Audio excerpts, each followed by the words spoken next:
Welcome to The Unspoken Truth. I'm your host, Rob Russ. And live from Minnesota, I'm Ed Anderson. G'day, Ed. How you doing, mate? Living the dream, Robbie. How's it down there? Yeah, really good, man. I'm excited to be doing this video. It's based around a Twitter video that I saw earlier today. Ladies and gentlemen, if this is your first time here, welcome. It's great to have you here. And if you're back for more, as always, thank you for your support. Don't forget we're available over on Telegram, Twitter, and as a podcast as well. In this video, I'm going to show my good American friend here, my best American buddy mate here, why the CCP is going to destroy America. Central bank digital currencies. Bring it on. Central bank digital currencies don't matter.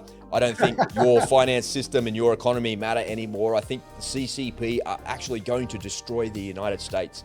And I'm going to show you a couple of videos that kind of highlight my points, and I'd love to get your thoughts and opinions down below in the comments. So make sure you share what you think. Do you think the CCP will destroy the United States? From what I can see, and all indicators to me, if I was a trader and I was looking at the chart, I'm bullish on this. I'll tell you what, I tell you, this looks like a very serious issue. It seems to me like the CCP are ready and willing to openly destroy the United States, and the window of opportunity for them is now open. And actually, that window is closing because Joe Biden's term as president is in the last. It's in its, I guess, in its sunset, you could say, in the last year or so. So if something's going to happen, it's going to happen very, very soon. And if the Chinese want to be the dominant force in the world in the 21st century, they need to end U.S. dominance and hegemony? Hegemony. There it is. I always trip over that word. And they're going to have to do that very soon. All right, let me show you a couple of videos. The first video I've got is from a kindergarten of all places. And I promise you, I grew up as a young Aussie male playing armies, throwing rocks at my mates and playing sport and doing outdoor stuff. And this looks like a hell of a fun way to grow up in kindergarten. But I'm sure all the lefties that see this, their heads are going to explode. And I'm sure there's plenty of just normal people as well, not left or right. Just center people are going to look at it and go, Rob, you can't perpetuate this in society. Let's take a little look. According to a report by the Daily Caller News Foundation, this summer, kindergartens across China are hosting boot camps to train children with military weapons. From how to handle weapons to how to fight like soldiers. The camps offer combat training for boys and girls with different toy weapons, such as knives, grenades, rifles, and shoulder-fired missiles. The boot camps are happening in major cities from Beijing to Nanjing and Shenzhen. They're also run in more than half a dozen Chinese provinces, including Anhui, Fujian, and Guangdong. Experts say the growing push to militarize China's youth may be about more than boosting so-called patriotism in the next generation. Instead, it could aim to prepare future soldiers for Beijing's inevitable war plans. Love it. Love it. Love it. I love it, man. I want to go play armies with the little kids. I saw that. Outside, fresh air, getting exercise. I saw that video and I was watching it on YouTube and I thought, imagine those PLA soldiers. They come to work in the morning and they're getting dressed and stuff like that. And the boss comes in and goes, right, you're going to the local kindergarten. Wait, what? What? What do you want us to do? Yep, go and draw the weapons over there. Go and get the ghillie suits over there. Go and get the cams for them as well. Load up the truck and get your ass down to kindergarten right now. That's actually, someone said that. Let me ask you, are these like summer camps for like private schools, or is this a government run? I mean, is this for all the kids, or is this like summer camp? No, that's at school. And when you look at the, I don't know, I'm not in China, how do I know? But when I read the actual text that's associated with the video, and there's a couple of videos like that floating around, that was probably the most concise one that I didn't have to muck around and edit. And what they say on there is they're PLA soldiers that actually go down there and do that. So they're real soldiers. I don't know what corps they're from, their infantry or whatever, I don't know. I can't tell. Good for them. They just go to the schools and the kids get all dressed up and they go and play armies for an hour or so and have a little bit of fun and do that. There's other videos around there of young teenage kids assembling and strip, what you call it when you disassemble a weapon. It's called a strip and assemble. So you need to know how to strip the rifle and strip the weapon so you can clean the weapon and then put it back together. And sometimes if your weapon doesn't work on the battlefield, you need to strip it, to clean it, to fix it, and then put it back together so you can continue to use it. And so when you learn to do that, you do that under the clock, right? Strip and assemble, you need to be able to do it really quickly and put it together, and you need to be able to identify it. And you see these young teenage kids being able to do that really quickly and at speed as well. So the next video I want to show you is the outcome of what actually happens and what goes on with it. So this is, let me just play the video. Let's have a look, because we can talk while we're playing the video. So this is the outcome of what actually happens. So these kids grow up in a militarized environment and they end up in the military. And this is just a bunch of girls, right? So these are the chicks in the Chinese military. The white is the Navy, the green is the Army, of course, and the blue uniforms you see are the Air Force. So, you know, you're watching them march along, and there's plenty of badass girls in our militaries, particularly in the US military and in the Marines and stuff. And there's plenty of badass women in the Australian Defence Force in every military. But when I look at it at this scale, there's not as many. You know, that you see like a whole there's a whole battalion of females there. Do we have battalions of women that go out on parade, marching in uniforms with rifles and doing that in perfect unison? I know from being in the military that when you go on a parade like that and there's the boss of the country there, and they're watching you and they're coming down and they're celebrating you and all the things that are happening, there's rehearsals about these things that go on for literally weeks. So this rehearsal, they're on a parade ground for probably a week in anticipation of it. And then they have another week of training. You've probably got 2 full weeks of training to do a march past like this to the president of China. So Xi Jinping can stand there and wave to everybody and give them a salute or whatever. And that's why they're so precise, right? Because they've been doing this non-stop for the last 7 to 14 days. And when you look at them, it's very, very serious, man. Mm-hmm. And if this is the stoic, hard-ass enemy that you're up against, and we're up against it as well from the Australian Defence Force perspective, we're in big trouble, man. Big trouble. Well, you know, and as you know, China is not the only country with this kind of military, with women. I mean, you look at Israel, you look at Russia, you look at a lot of, I mean, Russia, do a YouTube search and watch these. It's the same kind of thing. They're first of all, they're fashionable, right? They're still feminine, right? They're wearing skirts. They're not wearing pants, fatigues, right? And the women have makeup, and they, you know, and if you watch these YouTube videos of these, because I have of these female Russian soldiers, doing the, you know, you see them in the barracks and stuff, and they're girly, right? They're playing with their makeup, but you get them on the field, they're learning how to read compasses, how to read maps, you know, they're learning real practical stuff, and they take this kind of stuff like marching seriously. For them, it's a big deal. So it's a sense of patriotism. Now compare that to, you know, I've seen YouTube clips of female recruits in the U.S. Army. They're fat. They can't do push-ups. You know, yuck. Yuck. Same here in the Australian Defence Force. It's like, well, I was walking. I went for my morning walk yesterday, and as I'm walking back home, there's a bunch of cops in front of me. And I thought to myself, I could smack that guy in the back of the head and just jog down the street and get away. I'm not any faster than a radio, and not that I would do something like that, but I could do that for fun, and I'd get a lot of views on TikTok if I did something like that, because the guy was so overweight.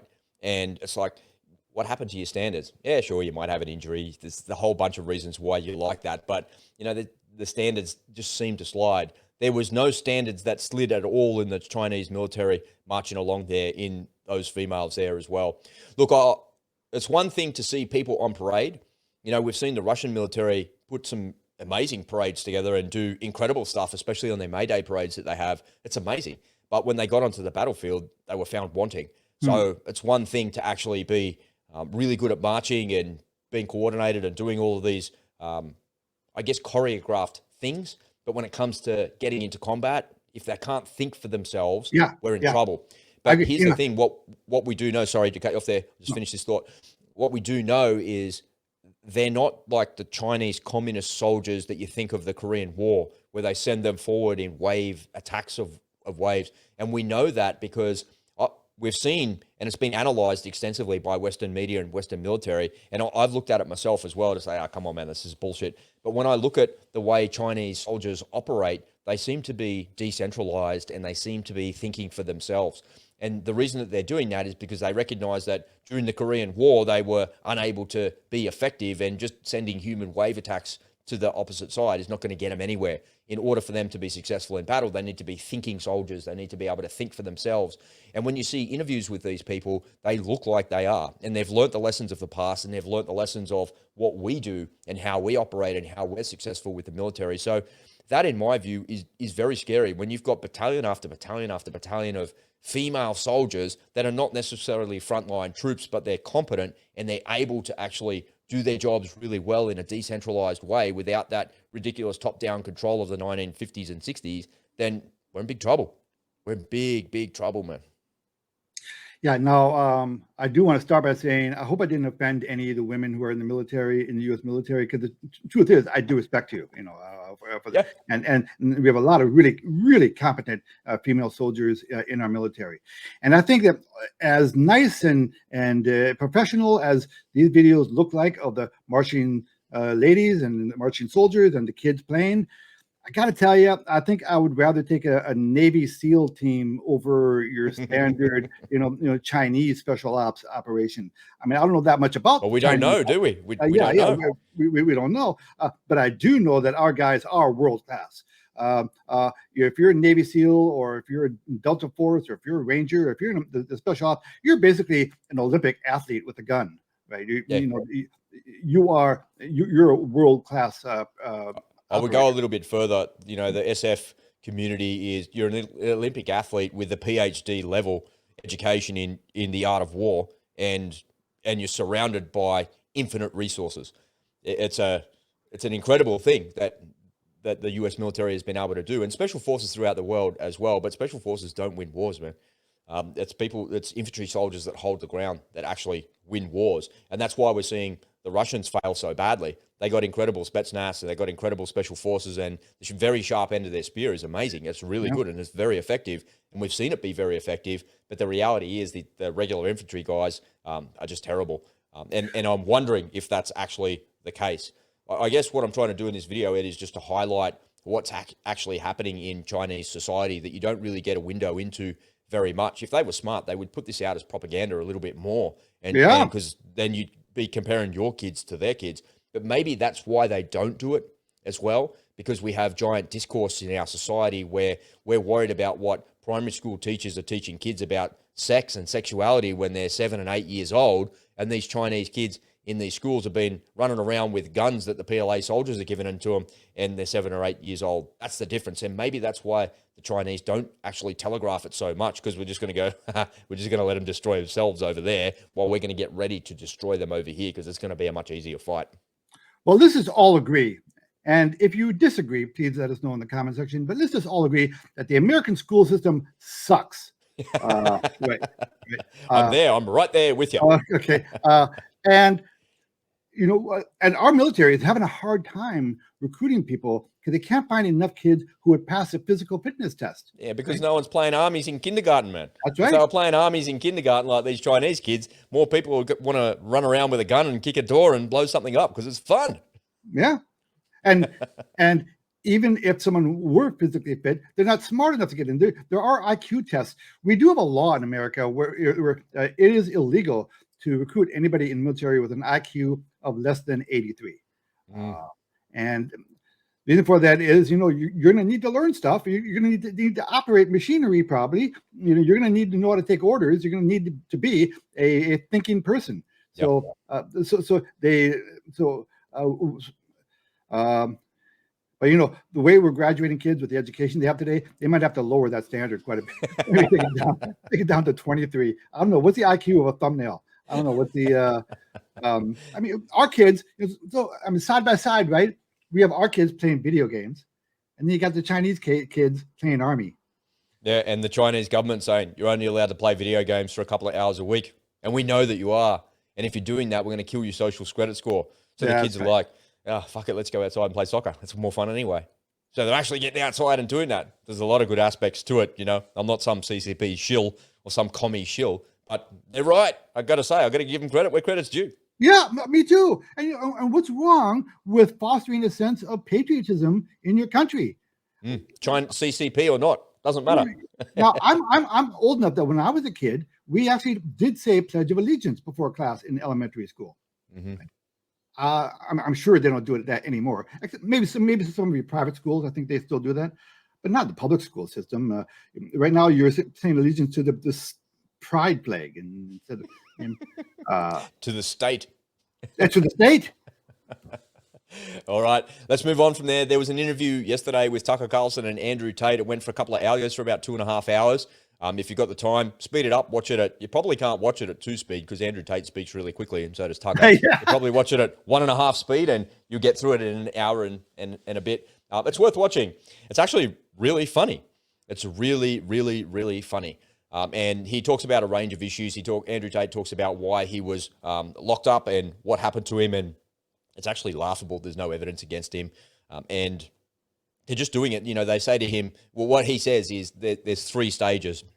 First of all, they cancel you. He's been cancelled. Next, they try and put you in jail, which they've done. And the third thing is that they'll try and kill you. Yep. So that's the way that he describes it. And throughout the interview, he repeats it all the time. He says, I'll never kill myself. It's quite funny that he says that. He's just reminding the audience that that's actually what's happening to him. And when you listen to what's going on, if you've got some time to do that, you will think, yeah, man, this really is a psyop and it's an attack on him.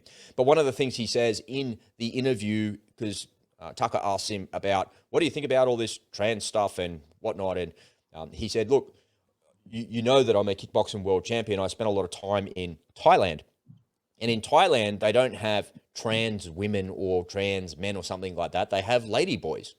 And there's no lady boys there that are pretending to be pregnant women. And there's no lady boys there that are saying that they're women. They're transvestites. That's the way they describe themselves, the katoi, the lady boy.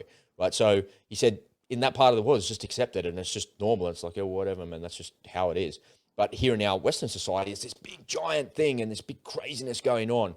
And he was the one that said that if you can accept that this is actually a woman, so this person, this man with a penis, won Miss Netherlands 2023, if you now accept that that's a woman, but you know that it's not a woman, and you're letting your eyes deceive you to say that this is a woman because they tell me it's a woman, but you know that it's not a woman, you are a slave to the matrix. You've been enslaved. And if you think slavery is not a real thing, you're wrong, folks. It is. It is a very real thing. And you're being enslaved and psyoped by your government and the people that are in charge. Because if I deny that, I'm going to be cancelled. And the next thing after I'm cancelled is I'm going to be put in jail for spreading misinformation or disinformation. And the third thing after that, if I get out and I keep doing that, is they're going to lock me up and silence me permanently. And I'm not here shilling for Andrew Tate. I'm not here saying that he's a good person or a bad person or anything. All I'm doing is using my own mind and my own critical thinking and listening to somebody else's opinion and saying, well, what he's saying is actually correct. Because if all of a sudden I'm forced to accept that the picture on the screen there is actually a woman, then I'm a slave to the government. I've been enslaved because now no longer am I allowed to use my own eyes and make my own decision for what I know to be true. And there's a point in that interview where he talks about men with high testosterone are usually very disagreeable and they don't agree with things. And Tucker said, well, why do you think that is? And the premise of what he says is that if you come along to me, Ed, back in the day, so rewind the clock 300 years, where society is not like it is today, it's a bit rougher and a bit tougher. If you came along and you said to me, you showed me a picture or you pointed at a person that looked like this and you said, this is actually a woman. And I said, no, it's not. And you said, yes, it is. No, it's not. Yes, it is. No, it's not. You want to fight me? Because the lowest common denominator in society is violence. Mm-hmm. It's violence.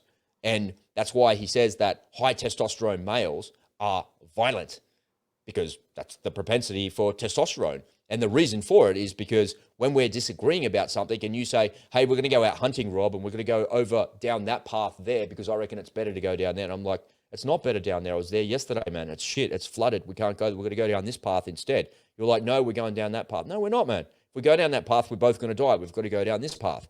And then we're arguing with each other. And the reason we're arguing with each other is because we've both got high testosterone. And the reason that we're doing that is because we want to survive. Yep. It's a survival mechanism. But when I'm no longer allowed to use my eyes and say that that's a man, not a woman, and you're telling me I have to comply with you, you're at the first stage of canceling. I'm at the first stage of being cancelled. So I want to play you a video that kind of really, how do I say? It really kind of, it doesn't grind my gears, but it shows me the systematic destruction of society. And when you feminize men and they become agreeable because they're no longer disagreeable, and you feminize men of this age, because this man on the screen here wouldn't be more than 20-something years old. So strictly speaking, he is a military-aged male. Mm-hmm. Anyone between the ages of 18 and 40, I suppose. Beyond 40, your body can't really do it much more. But I could call you up and send you to the infantry and send you to the front. You'd be able to handle it. You'd be right.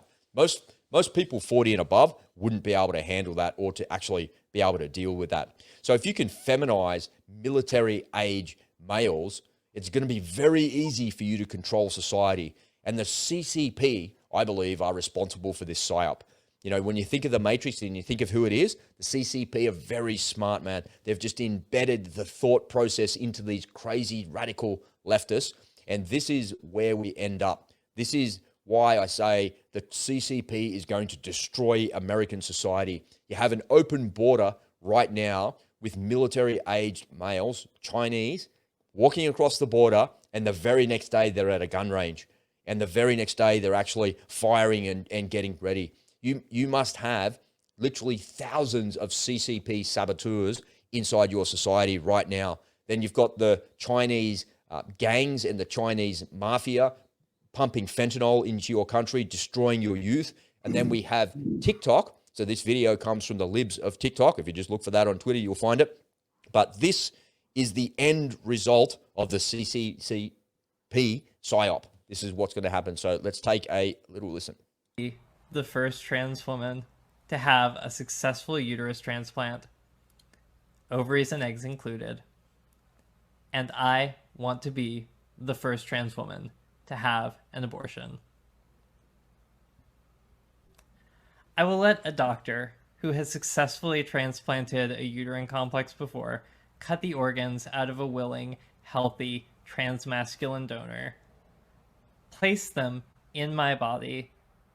I will devote myself, heart and soul, to their aftercare. I will have as much gay sex as it takes, with as many trans women as it takes, and let the transphobes and homophobes scratch their heads, wondering what to make of it. And I want to be the first trans woman to have an abortion. You know, I got my application in for a Truth Czar. I'm still waiting to hear the results. You're doomed, man. Your society is like imploding from within, and this folks is not abnormal. Is the way I describe it. I look at it and I think, well, is this just like an exception to the rule? Is this just some loony out there? You know, the libs of TikTok just cherry pick all of this shit and put it out. No, it's not. It's actually common. Just listen to what this man is actually saying. What this man is saying is, I want to actually go and mutilate another human being, and I want to insert their organs into my body. I want to try and create a life, and then I want to destroy the life. And I'm supposed to shut up and accept it. And I'm supposed to shut up and with my own ears and eyes allow that to happen.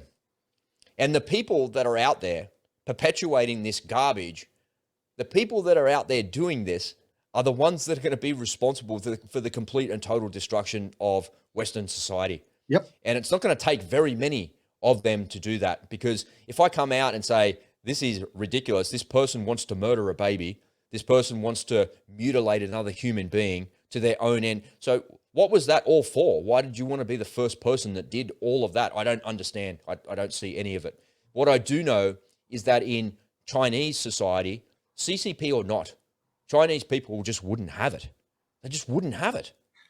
Russian people wouldn't have it either. Oh, but yeah. For some reason, we're allowing that to be perpetuated in Western society. When I think of Western society, I think of Five Eyes, right? I think of Australia, New Zealand, Canada, the United Kingdom, and the United States, of course.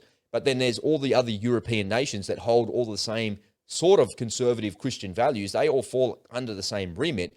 You know, half of the world is accepting of this policy and this happening. And half of the world wants me to actually ignore what my own eyes are telling me. They want me to ignore what my own ears are telling me and what my own feelings and my own thoughts are telling me. They're telling me to ignore that. And if I ignore that and accept that this is the norm, then I'm accepting slavery. You might as well handcuff me now and take me to jail right now. Or don't worry about that. Just line me up against the wall and just give me 2 in the chest and 1 in the head. Just do it right now, because I'm never, ever going to accept that this is normal. I'm never, ever going to accept that a fool like this person would, that can actually happen to our society. But for some reason, people just want to allow that to happen. Western society is going to be destroyed by the Chinese Communist Party and the PLA if that continues. And it doesn't matter how good our military is. We may never, ever get into a fight with them, ever. We may never, ever face them on the battlefield. We won't have to face them on the battlefield because they've already hit the self-destruct button for us. Well, yeah, there's that old saying, right? When your enemy is destroying himself, don't get in the way. Just stand back. Just let it go, man. Let it happen. Where's the popcorn? Yeah, Putin last year gave a speech, criticizing our Western way of life, talking about how we have been degrading our morals, and he compared it to his own society. Now, Russia and China and some countries, they get criticized for the way they treat their gays, right? Okay, granted that maybe they could learn a few things from this in that regard a little bit. However, I've heard Russians talk. I've talked where they kind of don't care whether you're gay or not. Go, whatever, man. Go ahead, live your life. Just don't push it on everyone else. Just don't go into the kindergartens. Don't be making out in public. Just keep it amongst yourself. And we don't care. No one's going to call the Stasi police on you or anything. If you're gay, you can be gay. People and your friends will know you're gay, and that's okay. They'll leave you alone. So it's not like now you go to the Middle East. There, okay. Now there you're thrown off a roof. As soon as you. But if you listen to Andrew Tate, he talks about that as well. And he says in the Middle East, it's the same as what you're describing. You're allowed to be openly gay. You're allowed to do that, but what you're not allowed to do is just put it in front of kids. They don't want that in front of kids. They don't want that in open society, but nobody's going to throw you in jail because of it. And I'm sure that there's been plenty of persecutions and whatnot, but there's no one, here's the thing, man, there's no one in Russian society right now saying what that dickhead just said. There's no one in Iraq right now saying that. There's no one in Iran or Syria or Saudi Arabia saying that. Imagine if he was in Saudi Arabia and he said that. The police would knock on his door straight away. He'd be down in the town square and decapitated. That's what would happen in that society. There are plenty of what you would call traditional societies out there, right? Pretty much all of your Eastern European black countries, right? Romania, and Asian ones Poland, too, for that matter. Pardon? And Asian societies too, yeah, for Asian, that matter. beat me to it. Yeah. Go to Asia, the Philippines, for example. And they're not judgmental. They just have their traditions. So the difference between being judgmental and having your values and standing up for your values. But I think what's going on in America, this is the natural conclusion. This is what feminism looks like. This is largely the creation of feminism. And I'll make my point before I start getting all the hate mail out there. All right. So feminists want everything to be equal. Men and women, newsflash, are not equal. All right. They are different. And those women who say that they don't need a man because they can be independent, they can make their own money. Yeah, guys don't want to hear it. Guys don't care how much money you make. I promise you. When a guy's dating you, he doesn't give a flying squirrel how much money you make. So don't think that because don't think you're a high value woman because you make a lot of money. So the idea of trying to demasculinize the society and feminize men. So you have a lot of young men who were raised by feminists, so they've been neutered their entire lives. That's not the way to treat a woman. This, they put this, violence is bad. This is bad. No playing with guns. No playing army. They treat women this way. And so as a result, now we have a couple of generations now of guys who have been raised by women, and I think society has become naturally feminized. And so, men build societies. I'm sorry, this is the way it is. Men build societies. Men build things. You cannot live your life without men. Sorry, ladies, you can't do it. Everything you use in your daily life was invented, created, and maintained by a man. And when you take that away, there are some consequences, like the idea of what's reality. But again, I want to give congratulations to Miss Netherlands. It just goes to show that men are better at everything than women. Literally, even beauty contests. Right. We can even win them. That's right. You misogynist pig. The funny thing is, I'll close it out with this, and I'll close it out with what Andrew Tate said yesterday, because I think it was true. What he said, he goes, if you look back into history, where was there an empire that was ruled by women? There wasn't one. And if feminism was a real thing and we're the patriarchy, well, why don't we're in charge of everything, well, the men are in charge of everything, well, why don't we send the women to war then? We don't. And he's right. You can't point to any civilization in human history where women have actually ruled and they've built an entire society. Sure, they were part of it. They were equal partners in all of it. They were 50-50 in all of it, but they weren't the ones keeping the barbarians away from the gates. They weren't, some were, there's no doubt about that, but there was no entire societies that were built around feminism and girls doing all of those things. It's just not physically possible because they can't do it. When was the last time you saw a road being resurfaced and there was women? The only women that I see on the road resurfacing team are the people holding the lollipops telling you to go slow or to stop. And that's not a actual slur on women or girls or anything like that. I'm a dad of a daughter. Like, I would never say something bad like that. It's just a fact of life. And it's a very, very strange thing.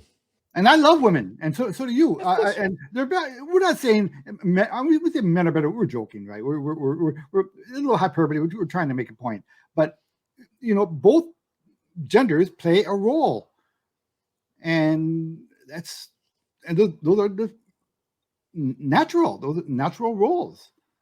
My final thought on all of this, Ed, is that I think the Chinese Communist Party have seeded they've seeded discontent within Western society, and we've commenced our own downfall. The destruction of our society is imminent unless we pull up that and we stop that. Cut that out. Stop it. Stop all the division. Stop all of this feminism. Stop all of this. Stop feminizing men, most importantly, because when the CCP are knocking at your door, you're going to want those masculine men with guns and skills to actually go and protect you. And if you continue down this path from the left side of politics and the ultra left side of politics with all of this trans rubbish and this garbage that's out there where men think they can be women and women can think that they can be men, and you're telling me to believe that with my own eyes, I refuse to be a slave to the matrix. I refuse to buy into your game. And as a result of me refusing to buy into your game and your matrix, I'm just not going to protect you, because I'm going to protect me and the people that I care about, and I'm just going to let you be taken by the CCP, and I'm going to let you be destroyed, and I'm going to laugh in the process. I might even switch sides onto that side and go, they're over there. There it is. Go and get rid of them. Come on in. Okay, I don't know. I don't know if I give the Chinese that much credit as the ones who seeded this. Oh, I don't know, man. Where did it all come from? If you rewind the clock 5 years ago, none of this existed. Well, that'd be an interesting study. I mean, what evidence do you have that the Chinese are the ones who? I mean, maybe, but I don't personally. I haven't seen any. The only evidence that I could really present to that argument is unrestricted warfare. And in 1999, they changed the way of doing war because they studied the way that we did war, and they realized that unrestricted warfare is the way of the future. And if you can destroy the society from within, it's the Sun Tzu strategy. You want to win the war without firing a single shot, and they're winning. That's the reality. Oh yeah, personally, I think it's more of an issue of just getting out of the way and letting your enemy destroy himself. But I wouldn't be surprised, if someone can make an intellectual argument. Well, yeah, this is when they started sending these kind of ads on TikTok and Facebook. Yep. Well, that's what I was just going to say. TikTok is when it kicked off, because TikTok was the unrestricted warfare in society. Okay. They created an app where people could just get famous for just doing nothing, for dancing around and shaking their ass. And then all of a sudden you have this incredible influence, and then that influence leads to all of this leftist stuff and the promotion of all of those things as well. So, that's the same timing. Clever of them. Oh yeah, absolutely. Give them credit where the credit's due. Yeah, that's really good. All right, ladies and gentlemen, thanks for joining us. Don't forget, we're available as a podcast. We're over on Telegram and Twitter as well. Let's wrap this one up, and we've got another video coming up right here.